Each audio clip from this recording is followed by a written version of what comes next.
और हेमंतो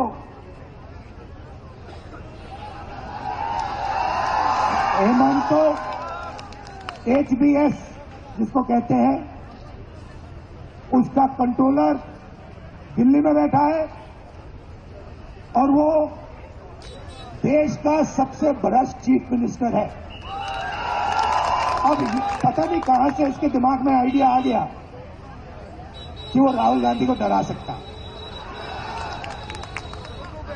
जितने केस लगाने मेरे ऊपर लगा दो, कोई फर्क नहीं पड़ता मुझे।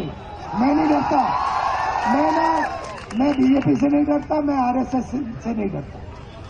मुझे कोई फर्क नहीं पड़ता। जितने केस डाले, 24 लगाए, 25 लगाए, 25 और लगा दो, लो। कांग्रेस नेता राहुल गांधी की भारत जोड़ो न्याय यात्रा जैसे ही असम पहुंची, बवाल मच गया। उन पर केस भी हो गया है। उनके साथ साथ कांग्रेस के नेताओं के खिलाफ भी असम पुलिस ने केस दर्ज कर लिया। कहा गया कि उन्होंने रूल्स तोड़े हैं, उनको इजाजत नहीं दी गई थी, फिर भी बैरिकेड तोड़कर वो आगे बढ़े हैं यात्रीगण। तो इसके बाद उनके खिलाफ मामला दर्ज किया गया। इधर हेमंता शर्मा जो कि असम के मुख्यमंत्री है और राहुल गांधी और कांग्रेस आमने सामने है। ट्विटर से लेकर हर तरफ एक दूसरे के खिलाफ ये टिप्पणी कर रहे हैं। कभी हेमंता शर्मा राहुल गांधी को रावण कह रहे हैं, तो कभी राहुल हेमंता को देश का सबसे करप्ट चीफ मिनिस्टर कह रहे हैं। इसी के बाद ये बवाल बढ़ता चला गया।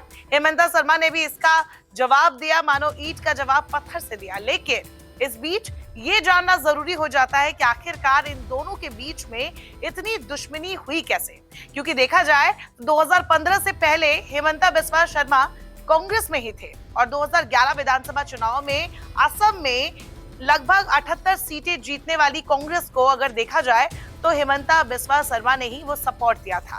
तो आखिरकार ऐसा क्या हुआ कि वो राहुल गांधी के दुश्मन बन गए? ये जानने के लिए थोड़ा पीछे जाना पड़ेगा।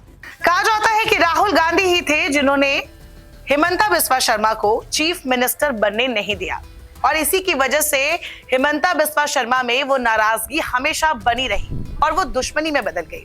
पिछले साल गुलाम नबी आजाद है जो कि कांग्रेस के पूर्व नेता रहे हैं, चीफ मिनिस्टर रहे हैं जम्मू कश्मीर के।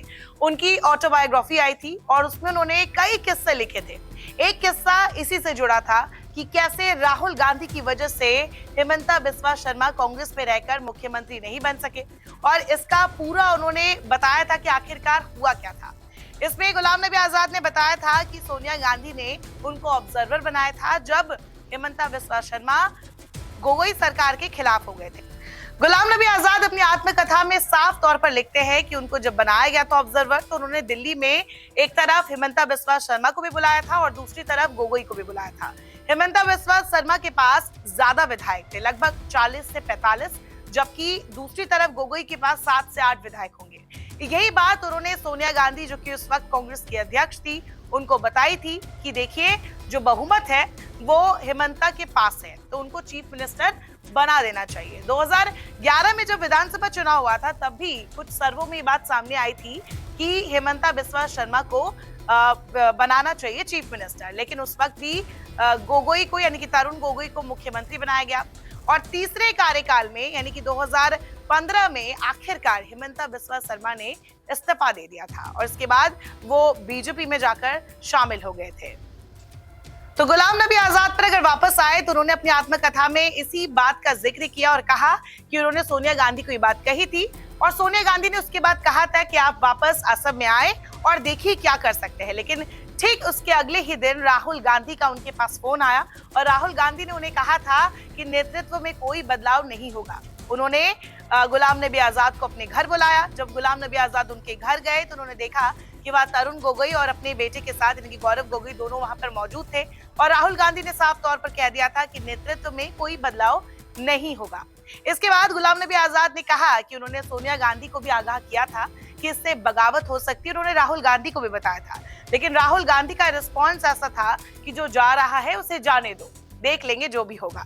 और सोनिया गांधी जो कि इस वक्त कांग्रेस अध्यक्ष थी, उन्होंने ये कहा था गुलाम नबी आजाद को कि वो कोशिश करे कि हेमंता बिस्वा शर्मा को मनाए कि वो बगावत ना करे और यही इस किस्से का जिक्र गुलाम नबी आजाद ने अपनी आत्मकथा में किया है, जिसकी काफी चर्चा भी हुई थी। इतना ही नहीं, अगर हेमंता बिस्वा शर्मा की बात करें तो उन्होंने 2021 में, 2017 में भी कई ऐसे मामले बताए हैं। जैसे कि 2021 में उन्होंने एक मीडिया कार्यक्रम में आकर राहुल गांधी से अपनी मुलाकात का जिक्र किया था और विस्तार से इस बारे में बताया था कि किस तरीके से राहुल गांधी मीटिंग के बीच में उठकर चले जाते हैं, कभी दूसरे कमरे में चले जाते हैं, कभी वो अपने कुत्ते के साथ मशगूल हो जाते हैं और इसी वजह से उनमें अहंकार झलकता है। ये बातें खुद हेमंता बिस्वा शर्मा ने कई दफा कही है। जैसे एक किस्सा उन्होंने बताया था उनके डॉग पिडी का। उन्होंने बताया था कि वो अपने काफी कांग्रेस नेताओं के साथ राहुल गांधी के पास गए थे असम के मुद्दों पर चर्चा करने। उस वक्त वहां पर उनका जो डॉगी था पिडी, वो उनकी प्लेट पर रखे बिस्किट्स लेकर चला गया। इसके बाद हेमंता बिस्वा शर्मा बताते हैं कि उनको लगा कि ये प्लेट बदली जाएगी, लेकिन उन्होंने देखा कि उनके साथ आने वाले जो बाकी नेता थे उसी प्लेट से शेयर कर रहे थे और उनको कोई दिक्कत नहीं थी। माहौल है और राम का माहौल ही रहेगा, ये मैं विश्वास करता हूँ। राहुल गांधी नौगांव में बैठे थे, बटोद्रा थान में जाने। आज आप क्यों रावण का बात करते हो? आज कम से कम राम का बात करो ना। कम से कम 500 साल का बाद आज हमें सब राम का बात करना चाहिए। आज कम से कम रावण का बात नहीं करना चाहिए। इसी पर उन्होंने कहा था कि उनको समझ आ गया था कि यहाँ पर किसी को कोई दिक्कत नहीं है और आलाकमान के साथ जो वरिष्ठ नेता है उनका जो रिश्ता है वो ऐसा ही है और इसीलिए उन्होंने कांग्रेस पार्टी छोड़ने का मन बना लिया था। उन्होंने इस बारे में ये भी कहा है कि राहुल गांधी का वो शुक्रगुजार करते हैं, क्योंकि राहुल गांधी नहीं होते तो वो मुख्यमंत्री नहीं बनते, क्योंकि वो कांग्रेस से कभी बाहर नहीं आ पाते। तो इस तरीके की बातें हेमंता बिस्वा शर्मा ने कई दफा इंटरव्यू में कही है और अब जब उनके राज्य में राहुल गांधी की यात्रा पहुंची तो उनका रिएक्शन भी साफ देखा गया। नमस्कार, मैं हूं मानक गुप्ता। अगर आपको हमारा ये वीडियो पसंद आया हो तो इसे लाइक और शेयर जरूर करें और हाँ, हमें सब्सक्राइब और फॉलो करना ना भूलें ताकि आप देश और दुनिया की कोई खबर मिस ना करें। तो जुड़े रहिए हमारे साथ और देखते रहिए News 24।